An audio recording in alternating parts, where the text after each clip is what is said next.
So we're going to open up, and I'm very excited to see how this will change my pain. Like, I'm so excited to see how this will change my pain. But I'm also very excited because I'm going to have more sensation down there.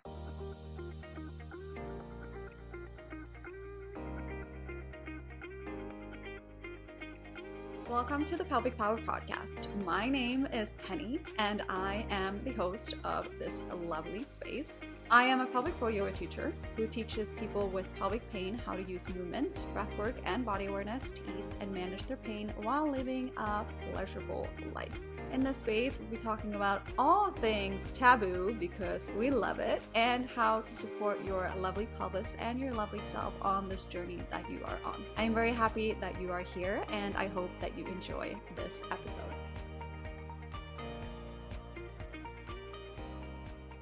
Welcome back to another episode of the Pelvic Power Podcast. As always, I'm very happy that you are here today.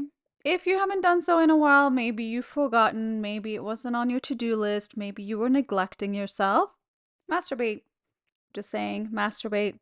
It's going to make you happier. You're going to look prettier. You're going to sleep better. You are going to feel so much better in your body, your being. I have not been feeling the sexy juices lately. I haven't. So I have been neglecting my pleasure practice, but it's so important to have a pleasure practice to stay connected with your body and to feel a lot more connected to yourself. So even if you do not have a partner, I invite you to right now go do a little pleasure practice, then you can come back and click play again. Okay? So go do that for yourself so that you can feel a little bit more connected to yourself. And when it comes to your pleasure, that's also how you learn what you like. That is also something that you can take with you if you, I was going to say, for whatever reason, maybe have a partner in the future. If you start dating someone in the future, then you know this is what I like. So it's important to know what you like. Just a little side note for you there. Today, right now, in 3 days, I'm gonna have my surgery. I'm getting a little bit nervous. I'm also very excited because this is how this whole episode came about today. Because I was like, I wonder how my pleasure practice is gonna feel after my surgery. How is it gonna be different? That's one thing that I've been thinking about. Because the surgery that I am having, I've mentioned it before on the podcast. I'm calling it Pop My Clit. Very penny-esque. What I'm getting done is I don't even know how to say the word properly. Clitoral phimosis. That's what I want to say. Don't know if that's how I'm saying it. But fake it until you make it. To quote my friend Jacqueline from the Lost Lady Bear Chronicles, I'm just going to say that word. I'm going to go with it. I'm saying it with confidence. Clitoral phimosis. Clitoral phimosis surgery. That is what I'm having. I am having surgery for my clitoral phimosis that I already have. Does that make sense? Yes, I think so. So that's why I'm calling it Pop My Clit. So I've decided to only share about this on my podcast and also on my close friends list on Instagram. For those of you who have found me through TikTok, I've posted a couple videos where I said that I will only talk about it on the podcast and on my close friends list. And I got a little bit of backlash from this because when I just found out that I was gonna have the procedure, I was so excited and I posted to TikTok and I was like really excited about it. And then I had to think about it. How much do I actually want to share openly in detail about what I'm having done to my vulva for everyone to see, for everyone to see? Like, I am out here, I'm single, I'm trying to date. If you are living in my area and you Google henny yoga in the area where I live, I am the first person that will pop up. My website, my Instagram, my TikTok, those are the first things that will pop up. And the people that I don't want to hear about my surgery, I don't want them to hear about my surgery.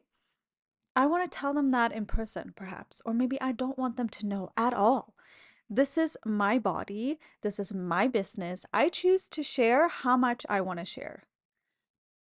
People think that they have a lot of access to me because I am so open about everything online, and I'm choosing to be open about it because I want to help other people. I want people to feel more heard, less alone, more validated in what they're going through. And also if this is something that could help you too, if this is a road that you can take with the surgery that I'm having, I want to share that with you, but also for my own personal comfort and also safety. I don't want to share openly about everything. But also, when it comes to the podcast, if people are listening to the Pelvic Power Podcast, you're probably here because you live with pelvic pain, and I welcome you. I want you to be in the space. This is why I'm here. The people that are listening to the podcast, they are meant to be in this space. If you're in the space because you don't live with pelvic pain, you must be really into me. Like, you must be really into me. And then I feel like you're probably not going to be scared away by this. So, thank you for tuning in. If you do not live with pelvic pain, I applaud you. Thank you for being in this space. But I am very mindful of what I'm sharing online when it comes to this very detailed surgery that I'm having because I am already so open about so many things online. So I'm doing this for my own comfort, and I'm hoping that you are going to respect that. So, with the surgery that I'm having done, I started seeing my gynecologist about 2.5 years ago, and we were doing steroid injections for my lichen sclerosis. So I get tearing, really bad tearing. So I was doing steroid injections. I think we did 4 rounds, but it only lasted for like 3 days. Didn't have a tear. I usually have a tear. Like, I have maybe a day without a tear. I don't even know if I would call that being in remission. Going back to the podcast or to the episode with Jacqueline, we're talking about remission. The skin may have been in remission, but I didn't look at it as remission because I was still tearing. But there were so many different factors that can play into this. As we're saying in that podcast episode, I will link that podcast episode in the show notes if you want to go have a listen on that episode too. But I often get tearing. So I would go 3 days without tearing when we were doing the injections.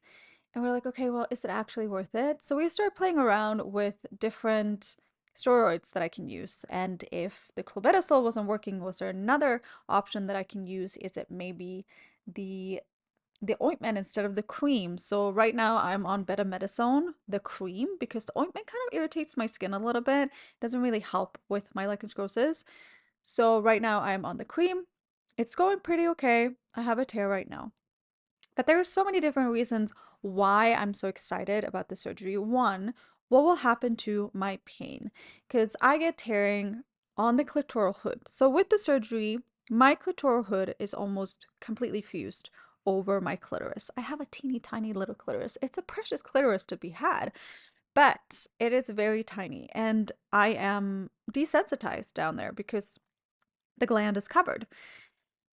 So I tear on the clitoral hood right where my clitoris is. So now when we're going to open up that area a little bit, is the tear going to follow along with the skin, or is it going to be gone? Bye-bye. We don't know. We are kind of investigating my body here, and I do really enjoy this. If you know me, you know that.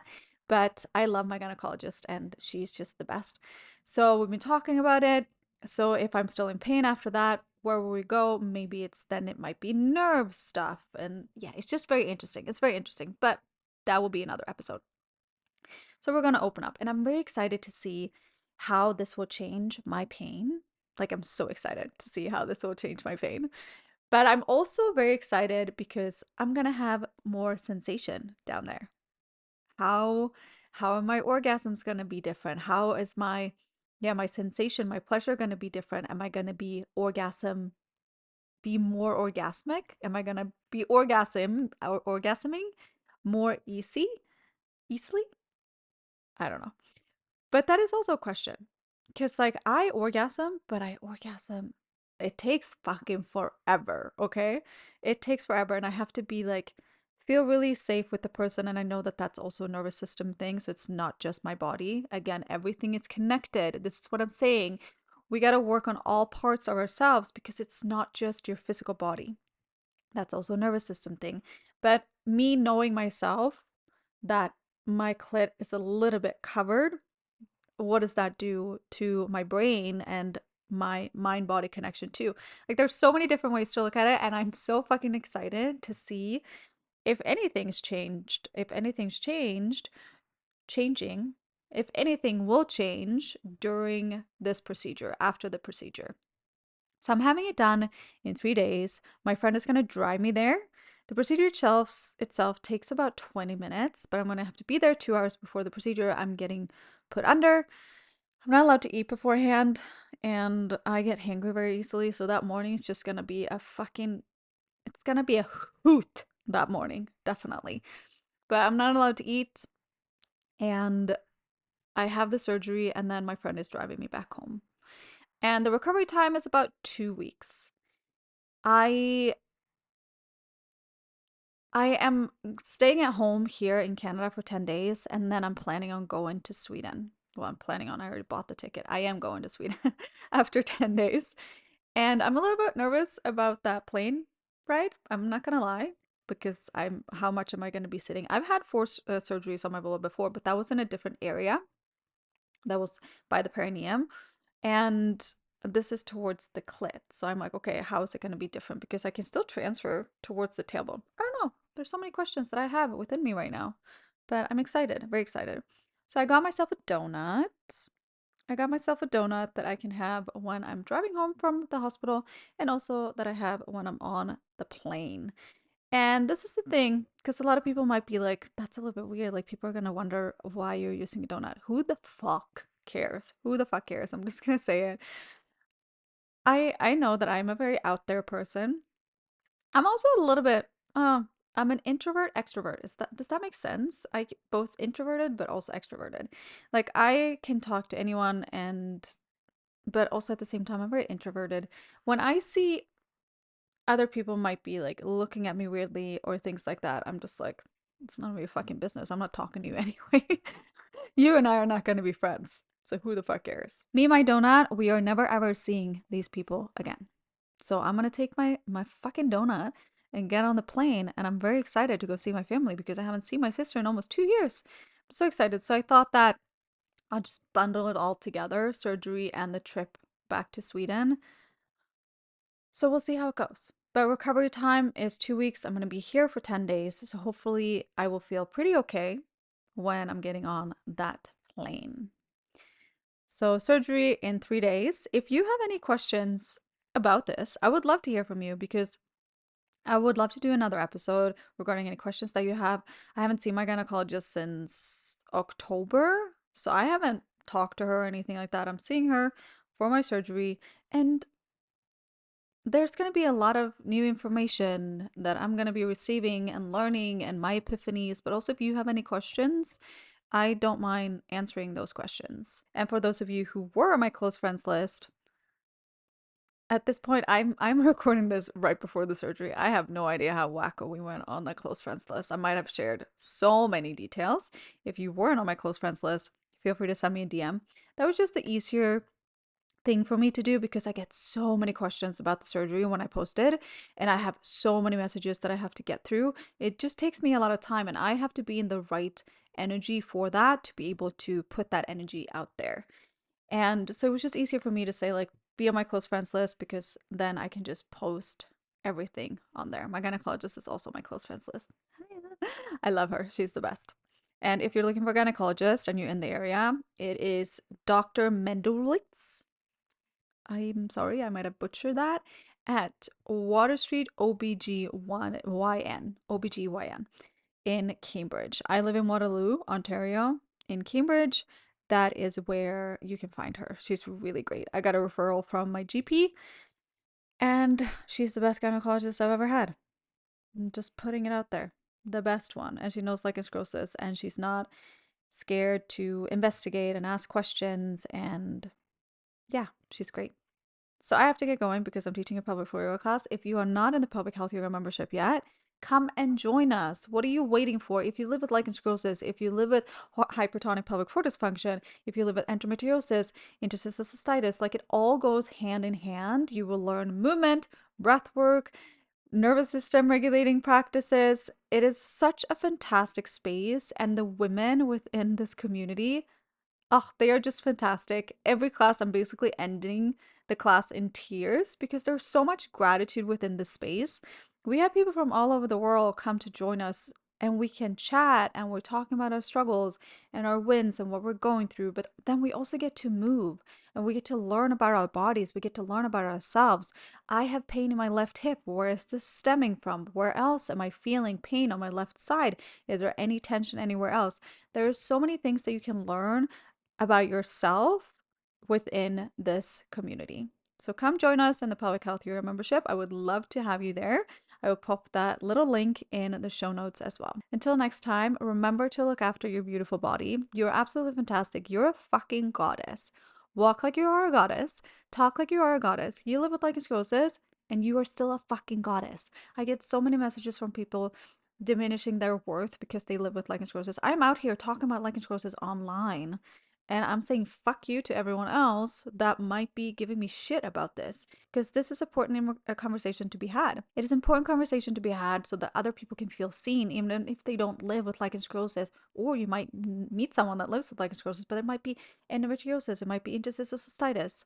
I just hosted a retreat and they were saying, the people within the retreat, because I focus on pelvic floor yoga, they were saying like, oh, I haven't done these stuff with the pelvis before. And I'm like, I truly believe that there's so much power within the pelvis, but it's also important to remember that there are so many people out there that are so disconnected from their pelvis.